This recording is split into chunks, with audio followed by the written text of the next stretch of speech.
Всем привет! Вы на канале Польза.нет, меня зовут Саня, и здесь только подробные обзоры с целью сэкономить вам средства. И сегодня я сделать это постараюсь. Вот у нас два смартфона, Xiaomi 14T и Xiaomi 14 Pro. Нужны ли они вам, решите вы в течение ролика. Но напоминаю, что я эти смартфоны уже сравнивал с Pixel 9 и Samsung S24 Ultra. Какие у них огромные плюсы? Это мощность. У одного, у 14T 1 300 000 баллов Antutu, у другого 14T Pro за 2 миллиона, при том еще и Storage тест показывает у 14T Pro на секундочку 200 с лишним тысяч баллов. Я такой не видел никогда. Смартфоны безумно похожи и вроде бы даже одинаковые экраны и по плотности пикселей, но по яркости не одинаково. По работе в играх не одинаково. По работе с видео и фото не одинаково и не все однозначно. То есть, по идее, 14T Pro должен быть лучше, чем 14T во всем, но это не так. Какие я тесты делал? Я тесты делал игровые на канале для стримов, прожарки. Я делал тесты под водой, видео снимал, чтобы вы смогли оценить. Но так делать не стоит, хотя IP68 под водой, чтобы снимать, нужны отдельные чехлы. Помимо этого, я, разумеется, поснимал для вас видео, фото, исходники можете скачать в моей личной телеге, чтобы посравнивать, что из этого лучше снимает. Но Xiaomi, вот начиная с этих линеек, стало очень прилично снимать. Хотя 13T снимал тоже неплохо. К слову про 13T, вот обратите внимание, 13T на самом низком ценнике торговался в районе 29 тысяч рублей. В моей личной телеге можете посмотреть динамику изменения цен, так же как и на 13T Pro, но 13T Pro не был столь популярен. Но курс был 76, то есть сейчас я вангую, что 14T должен 35 стоить на Алишке, чтобы мы все бежали дружно его покупать. Но тогда это будет супер ценник. Помимо этих смартфонов, разумеется, существует еще море других.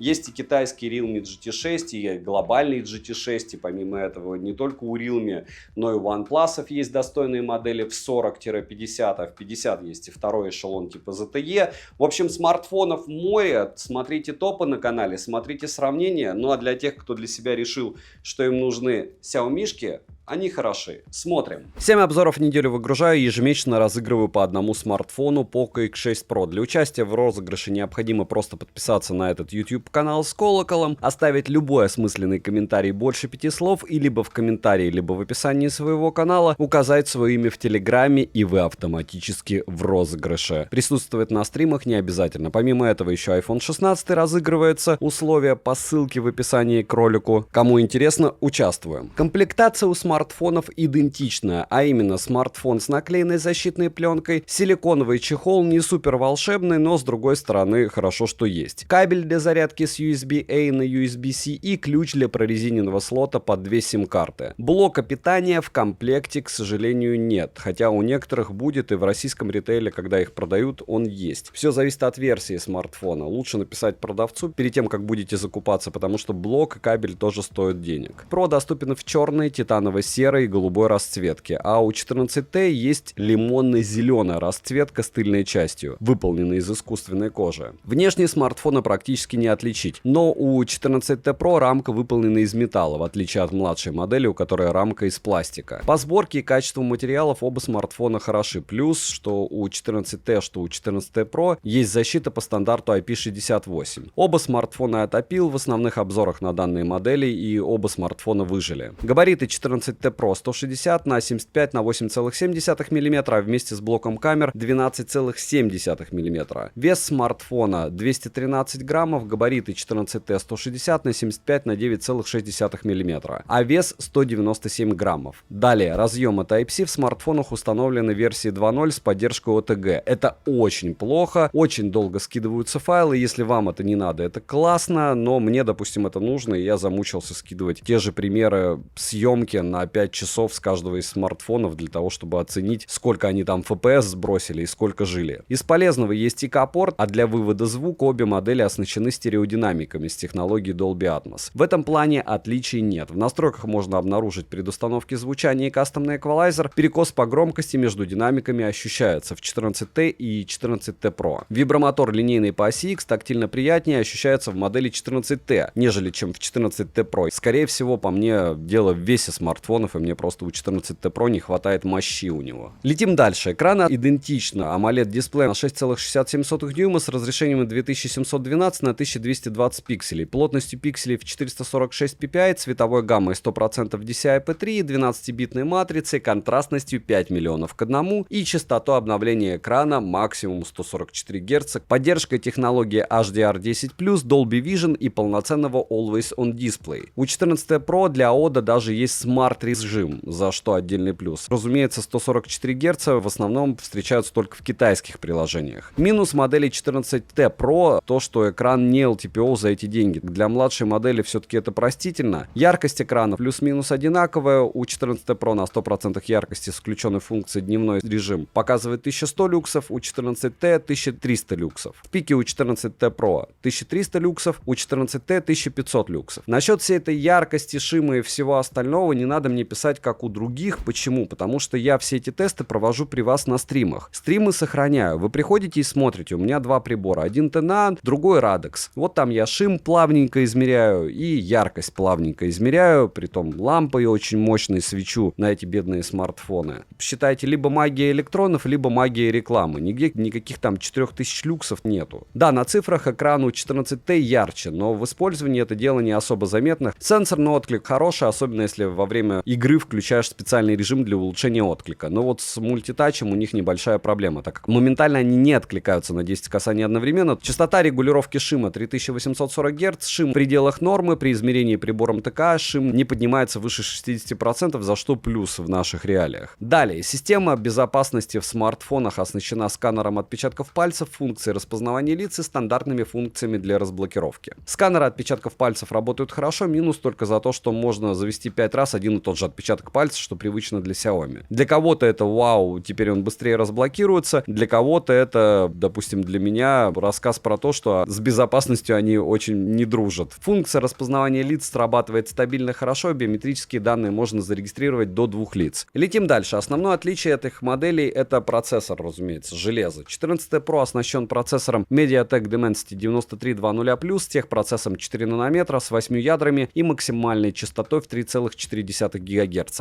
Графический процессор Immortals G720MC12, а нейронный процессор MediaTek NPU 790. Оперативная память в смартфоне типа LPDDR5X доступна на выбор 12 или 16 ГБ, внутренняя память UFS 4.0. На выбор 256 ГБ, 512 ГБ и 1 ТБ. В 14T установлен процессор MediaTek Dimensity 8320 Ultra с техпроцессом 4 нанометра с 8 ядрами и максимальной частотой 3,35 ГГц. Графический процессор Mali G615MC6, нейронный процессор MediaTek NPU 780, оперативная память LPDDR5X на 12 или 16 ГБ, внутренняя же память UFS 4.0 на выбор 256 ГБ или 512 ГБ. Притом по скорости внутренней памяти там вообще космические разницы. Операционная система, разумеется, одна, HyperOS на базе Android 14 пока версии, скоро 15 прилетит. По беспроводной связи все так же практически идентично, поддержка 5G сетей ниже, eSIM 4G сети со всеми бэндами, Bluetooth версии 5.4, NFC модуль и двухдиапазонный GPS L1 плюс L5, притом GPS на 14 Pro работает в разы быстрее. GPS-тест показывает точность до 1 метра у обоих смартфонов, отличие есть только в версии Wi-Fi. У 14 установлен Wi-Fi 6E, у 14 Pro 7. Кстати, Android 15 мне уже прилетел на Pixel 9 и Pixel 8a. Приходите, сегодня буду Pixel 9 прожаривать на канале для стримов. Пообщаемся как раз. По батарейкам. Емкость аккумулятора 5000 мАч. 14T в PC-марке выбивает 8 часов 53 минуты, а в Work Performance 13575 баллов. 14 Pro выдал 8 часов 9 минут, в Work Performance 15887 баллов. Чтобы реально посмотреть, насколько автономность больше у одного или у другого, я снимал на обоих смартфонах в 4К 60 FPS со 100% до нуля, и как долго они снимали, вы видите. Плюс я обращу внимание, что пусть 14T почти снимал 5 часов, при этом он сбросил FPS до 38, и автоподстройка частоты кадров была отключена. А вот 14T Pro частоту не сбросил и вывез больше 4 часов. Но, как вы понимаете, почти 20% разницы по автономности, и те, кто уже купил 14 Pro, уже жалуются. На день еле хватает. По зарядке. Младшая модель поддерживает зарядку до 67 Вт, в то время как старшая модель удостоилась проводной зарядки до 120 Вт и беспроводной до 50 Вт. Но беспроводной реверсивной зарядки в 14 Pro нету. Заряжается 14 Pro от родного адаптера аккумулятора питания на 120 Вт за 27 минут. И это лучший результат. Обычно он показывает, кстати, при зарядке 70 Вт. 14Т у меня заряжается за 50 минут и показывает он в среднем 40 Вт. При том, что если вы активируете экран, зарядка сразу уменьшается по скорости до 10, до 15, до 20 Вт, в зависимости от сценария. По автономности 14T Pro при просмотре видео на YouTube уходит в среднем 6% заряда, в играх 26%. У кого-то уходит 8% 14T Pro, у кого-то 10 даже при просмотре YouTube. У 14T при просмотре видео уходит в среднем 4,6% заряда, в играх 24-26 также. Но там все было у 14T намного сложнее по поводу игр. Обязательно посмотрите. Так же, как про 14T Pro. Посмотрите прожарку. Там я как раз играю в играх. Допустим, 14T Pro не мог нормально вывозить PUBG New State в 90 FPS. И у 14T примерно плюс-минус такая же проблема. Вроде бы все хорошо, вроде бы сильно яркость не сбрасывает, вроде бы сильно не греется, но сказать, что это стало Qualcomm, не скажешь. Перейдем к тестам. Как они проходят тротлинг-тесты, вы видите, что они показывают в Geekbench, 3D-марке и всем остальном тоже. В Antutu 14T Pro выдает 2 миллиона, 14T 1 миллион 300 тысяч попугаев, и того достаточно. Storage тест 14T Pro выдал космические 235 тысяч, 14T 176 тысяч. Стресс-тест на обоих смартфонах вы видите на экране, и оба его прошли не лучшим образом. Теперь по камерам. По части камер Xiaomi работали совместно с Leica. 14T имеет основной сенсор Sony IMX906 на 50 мегапикселей с апертурой 1.7, фокусным расстоянием в 23 мм, оптической стабилизацией и максимальное разрешение для съемки видео 4К 60 FPS. Телефотосенсор Samsung S5 KG на 50 мегапикселей с фокусным расстоянием 50 мм и апертурой 1.9 и сверхширик на 12 мегапикселей с фокусным расстоянием в 15 мм, апертурой 2.2 и углом обзора в 120 градусов, плюс цифровая стабилизация. Также фронталка на 32 мегапикселя с апертурой 2.0 и максимальным разрешением для видеосъемки 4К 30 FPS. У 14 Pro чуть-чуть все бодрее. Это Light Fusion, основной сенсор 900 на 50 мегапикселей с апертурой 1.6, фокусным расстоянием в 23 мм, оптостабом и разрешением для видеосъемки максимальным 8К 30 FPS. И да, где вы будете это использовать? На штативе, а потом будете кропать, если надо. 4К 60 FPS и ниже, 4К 120 FPS отсутствуют. Телефотосенсор Samsung S5 KGN1 на 50 мегапикселей с фокусным расстоянием в 60 мм и апертурой 2.0 и сверхширик OmniVision OV13B на 12 мегапикселей с фокусным расстоянием в 15 мм,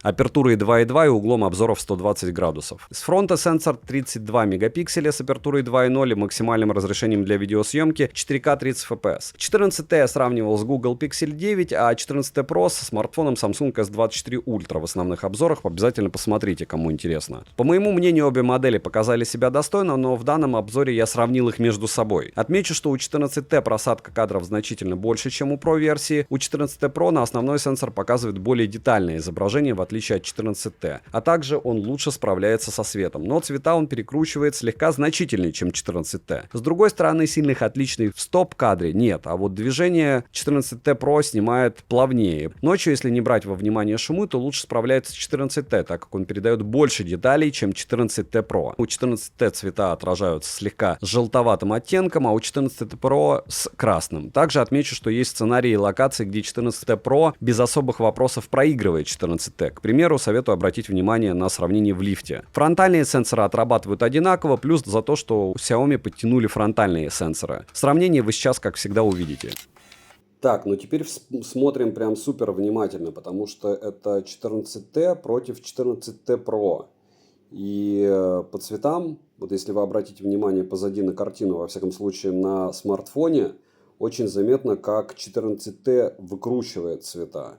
Возможно, в реальности все будет намного волшебнее, и когда запись уже будет опубликована и скинута на компьютер, такого не будет. Но цвета правильные сейчас ближе, неправильные, потому что на 14T Pro они соответствуют. Может быть, чуть-чуть менее тусклые, чем должны быть. Если говорить про какие-то объекты маленькие, автофокусы и все остальное, вот обратите внимание на размытие. Ага, это он фокус поймал просто у 14T Pro на передней фигурке, а 14T решил задние фигурки. Ладно, а если фотоаппарат? Вот такая вот история в стоке, опять же. Помним, что это сток. И помним, что ценник до такой степени разный. Я практически уронил 2 смартфона. Что съемка и должна быть не одинаковой. И да, вот оно. Прям, да, это даже отмечу не 4К 30 FPS, это 4К 60 FPS. И настолько больше информации в темное время суток может вытягивать сенсор 14T Pro, чем 14T. Вот так. Прям интересненько. Теперь 4К 30 FPS, 2 ультраширика. Как говорится, найдете ли вы разницу, это вопрос. Потому что алгоритмы одни и те же. И по большому счету они должны... Они показывают плюс-минус по мне одинаковую картинку. И должны показывать плюс-минус одинаковую картинку. Давайте X1. Это основа X2. X4 2.6 и X4 реальная. Опять же, это все игрушки. Почему? Потому что не будете вы видео снимать на X4 ночью. Не будете. И предел 15 против 15. X15 против X15. И одинаково несмотрибельные картинки. Но. Раз, два, три. Уходим на ультраширик. Уходим на основу.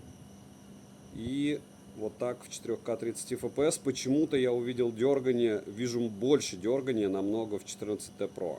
Это очень странные дела. Опять же, это я вижу сейчас, вы видеть можете другую картинку абсолютно. И 4К 30 FPS основа фронталка 14T Pro против фронталки 14T. Очень хорошо они подтянули фронталки. Понятно, что здесь есть свои особенности, но роллинг-шаттеров нету, и снимают они уже неплохо. И, разумеется, если говорить о фронталках, я отдаю большее предпочтение все-таки 1080p 60 fps. Насколько лучше или хуже снимает в 60 fps, вам решать. Вот смотрите, допустим, при изменении освещения.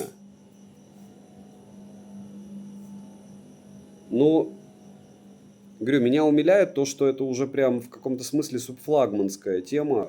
Смотрите на шумы, видите, на потолке. Но это уже смотрибельная картинка, прям смотрибельная. 1080p 60 fps это смотрибельная картинка. 30 fps, конечно, лучше при 4К, если статично вот так снимать, то 4К 30 fps. Если в движении, то однозначно 60 fps 1080p ставить. Ну вот они, одинаковые алгоритмы, но немного разное исполнение. Это у нас 4К 60 FPS на Xiaomi 14T и 14T Pro. И напоминаю, что вот такие вот маленькие войны между смартфонами одного бренда, они абсолютно не объективны. Объективно это когда ты сравниваешь разные бренды. То есть, допустим, BBK или как я сравнивал 14T, напоминаю, с Pixel 9. А 14T Pro я сравнивал с чем? С Samsung S24 Ultra.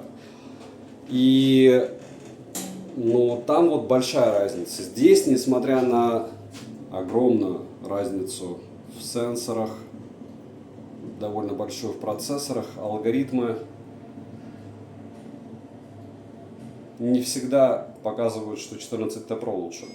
Просто это больше дело вкусовщины. Вот смотрите, вы будете пользоваться основным модулем, как я показывал в лифте 4К 60 FPS, и фронтальным модулем 4К 30 FPS. Если говорить о возможностях видео, то вот от этого и танцевать надо. То есть вот от таких примеров.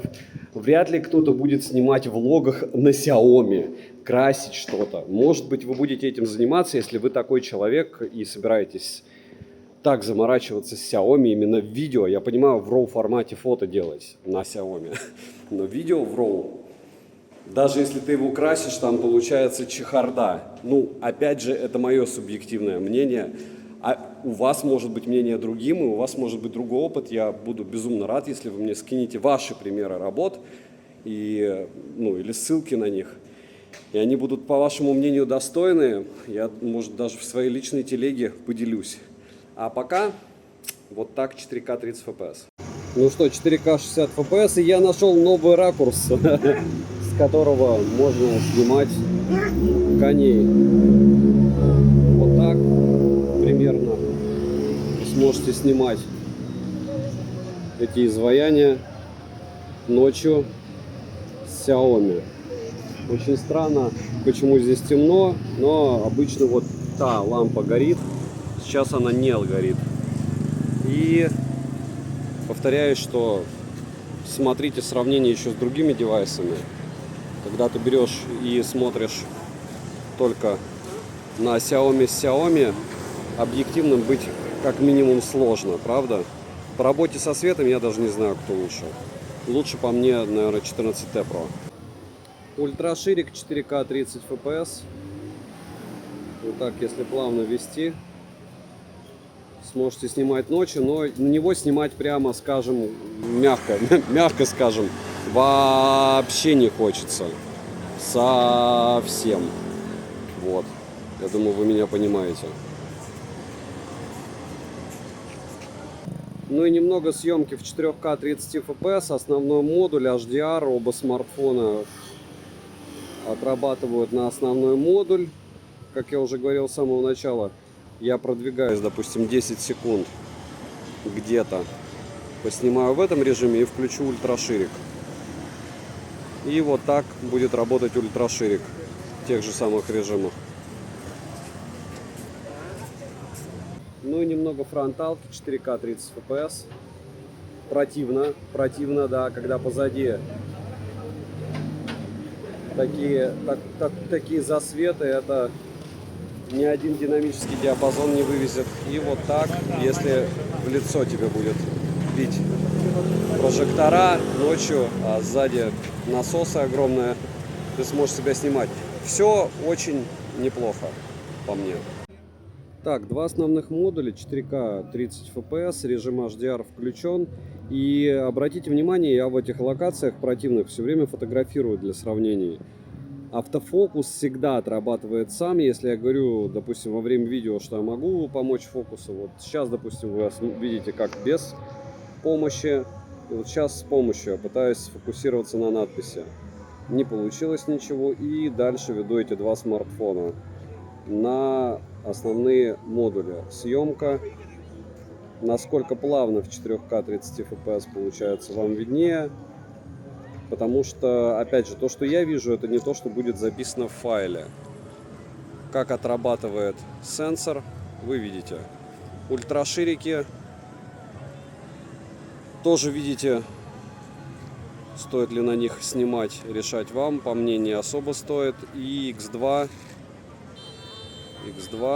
и 6 телевичок включили на 14T Pro. И X15 оба. То есть более-менее смотрибельно на X5. X5.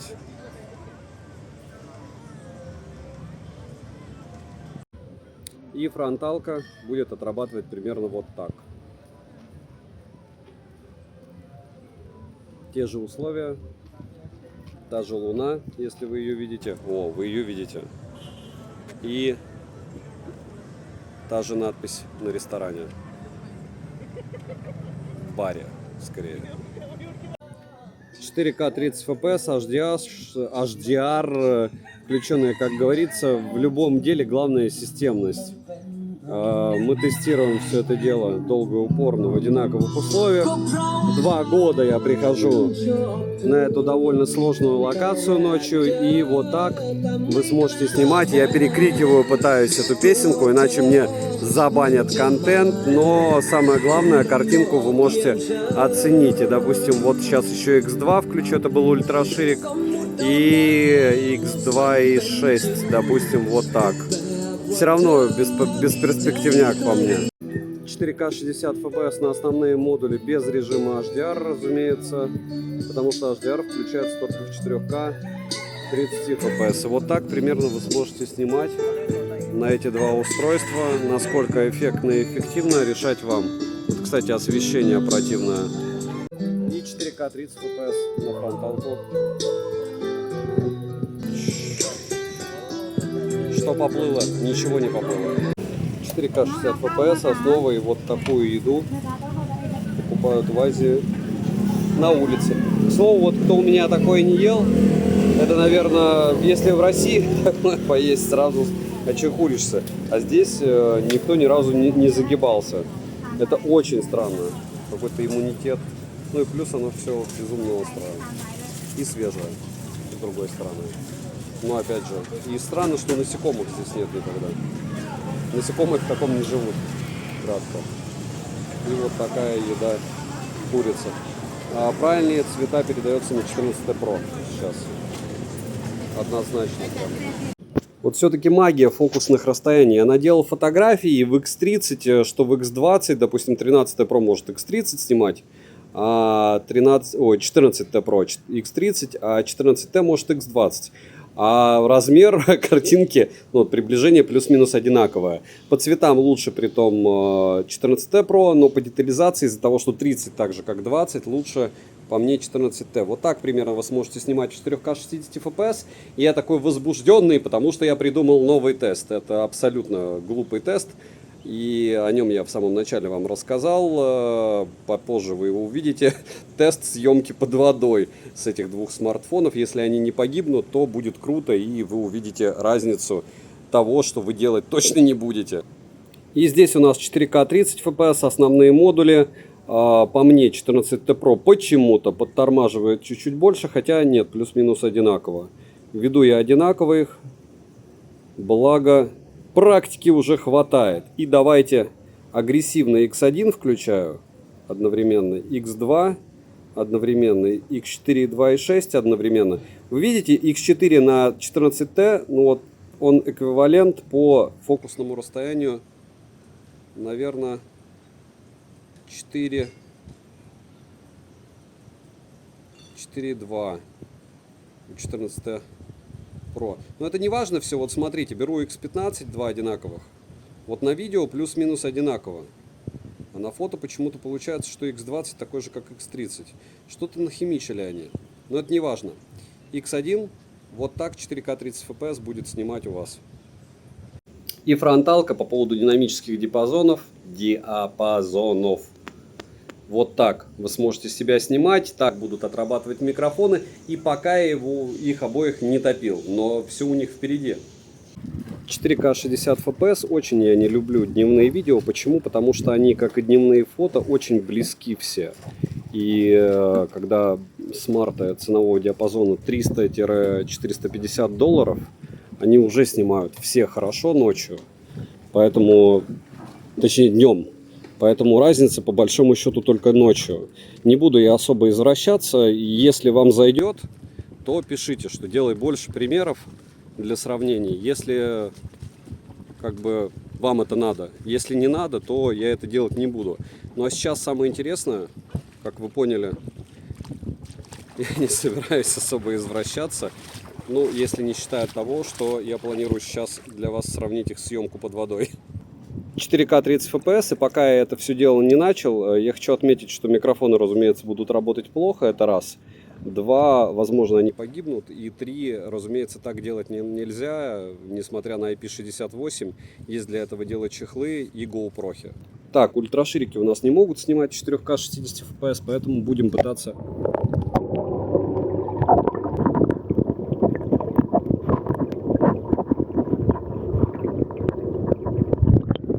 Оба смарта от воды вылетели из съемки. Еще раз пробуем.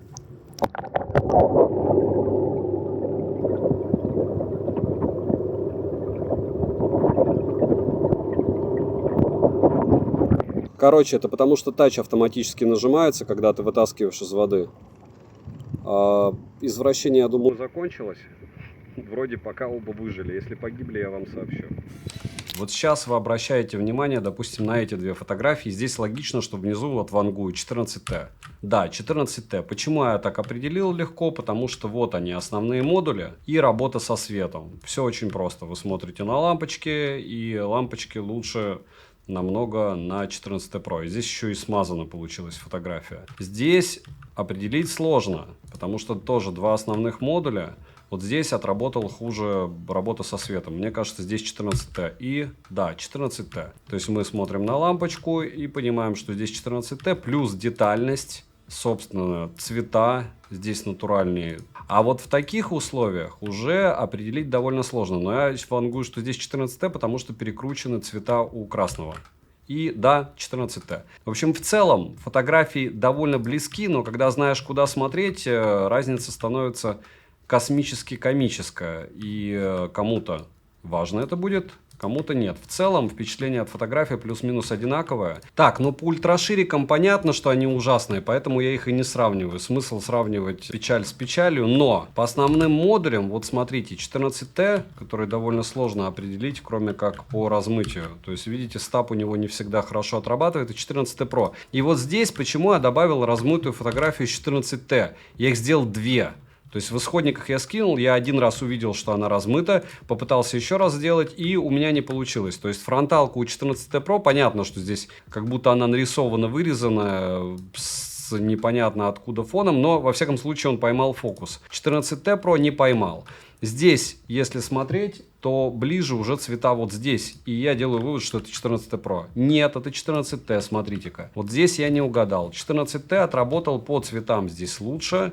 По размытию, кому что, как говорится, нравится. То есть он взял фокус у нас медвежонка, как и должен был. Непонятно, как кто кому должен был. По фотографии мне больше здесь нравится у 14T, потому что все-таки цвета ближе. Вы в видео видите в примерах, насколько хороши цвета там и там. В целом, чаще все-таки T-Pro намного круче по всем видам фотографий, что с фронталки, что с основы. Еще раз сравнивайте исходники и делайте для себя выводы. Минусы, как всегда, перечислю в конце ролика, а цену можете посмотреть по ссылке в описании к видео. Не забудьте подписаться на телеграм-канал скидок взаимопомощи и мой личный телеграм-канал по ссылкам в описании. Все с вами ждем, когда алишники включат голову и сделают раздельные лоты и адекватные ценники на 14 и 14 Pro. Ну смотрите, резюмировать я бы хотел долго и мучительно. Начать я хотел бы с автономности.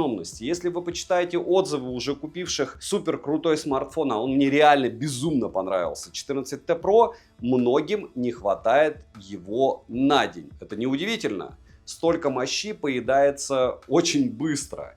Притом экран-то не LTPO, мы все это помним. Если говорить о игровых возможностях, все круто. Когда ты включаешь отдельно вот этот вот сенсорный экран, повышенная чувствительность в игровом режиме, ты нереально кайфуешь. Если говорить о видеосъемке, как бы вам ни показался лучше 14 Pro, чем 14T, вам и 14T будет за глаза и за уши. Снимают оба смартфона классно. И я уже говорил, что у Xiaomi до 12 линейки была проблема с рендерингом. То есть ты снимаешь, и потом, когда начинаешь что-то там делать, у тебя кодировщик просто слетает. То есть Xiaomi снимали неплохо, но с этим видео ты сделать ничего не мог. С 13 линейки все хорошо. То есть их можно уже использовать для блогинга. Насколько это лучше, чем, допустим, яблоко какое-нибудь? Нет, не лучше, потому что у яблока есть киноэффект в 4К 30 FPS. Если говорить про игровые возможности устройства, у меня они особо не перегревались, но на стриме присутствовали люди, которые уже купили эти девайсы и используют их с кулерами для того, чтобы играть в PUBG на 120 FPS. При том, что, допустим, вот, кстати, о PUBG. PUBG New State при максимальных настройках и максимальном FPS здесь не запускается. То есть такой опции вообще нет. Почему? Потому что не Qualcomm, а MTK-шный процессор. И вот таких моментов очень много. Если говорить про оболочку, вы видели, что она практически одинаковая. Про всякие смысла нет говорить, потому что это чистой воды маркетинг. То есть в целом играть можно и на том, и на другом, какие-то ограничения будут, но небольшие. Очень круто, что быстрая зарядка, очень плохо, что USB 2.0. Супер классно, что у обоих есть IP68 и прямые экраны. Притом тачи там и там просто вау. Но мы помним, что конкурентов море и фломастеры на вкус все разные. Вы можете выбирать из всего рынка. Главное, как говорится, здесь ценник. Пока идет распродажа, одна у Xiaomi, потом начнется следующая распродажа у Али. Рано или поздно вы увидите более-менее адекватный ценник на оба эти устройства. И оба эти устройства я могу советовать в ту цену, в которой они продаются, опять же, либо в российском ритейле, либо на Али, потому что цены в Европе заставляют меня сказать, почему не iPhone. Это все-таки не флагманы. Напоминаю, что T-линейки это всегда глобалки. То есть не бывает не глобальных. Play Market, NFC, все работает, агрегация частот, все бенды, то есть цвет, блеск, красота. Копия фактически кашной линейки от Redmi, но допиленная. В общем, все, что мог, рассказал. Повторяюсь, что контент у 14T Pro вообще очень обширный. Я летал и в Куала-Лумпуре, снимал целый день на него. Исходники фото тоже скачайте. Да, он перекручивает цвета, но многим это дело нравится. А лидеры в этом смысле, мне кажется, Vivo и Oppo. Там вообще такие натюрморты. Но главное, народу нравится. Прожарки на оба эти устройства есть. Еще, возможно, будут обзоры одним кадром, если рано или поздно начнется у меня здесь солнечная погода, потому что я снимаю в солнце для того, чтобы у всех смартфонов были одинаково мрачные условия для того, чтобы показать вам свои возможности. Напишите, пожалуйста, в комментариях, понравились ли вам эти смарты, рассматриваете ли к покупке один или другой. Повторяю, что рекомендованная цена для одного у меня 35, смотрите мою телегу скидок, и 14T Pro, ну я не знаю, ну точно дешевле полтинника, то есть 47-48, потому что на это еще накидывается таможня, на секундочку, а таможня свыше 20 тысяч 15% в России. То есть, если вы увидите ценник 40, то значит вы заплатите в сумме 43. А это уже совсем другая ценовая история. Подписывайтесь на канал с колоколом. Обоим девайсам однозначно от меня да. Они мне понравились. Скоро будут Redmi. Послезавтра будет Realme GT6 китайской версии.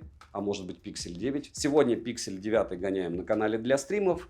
Приходите, пообщаемся. Добра и удачи вам, дорогие друзья.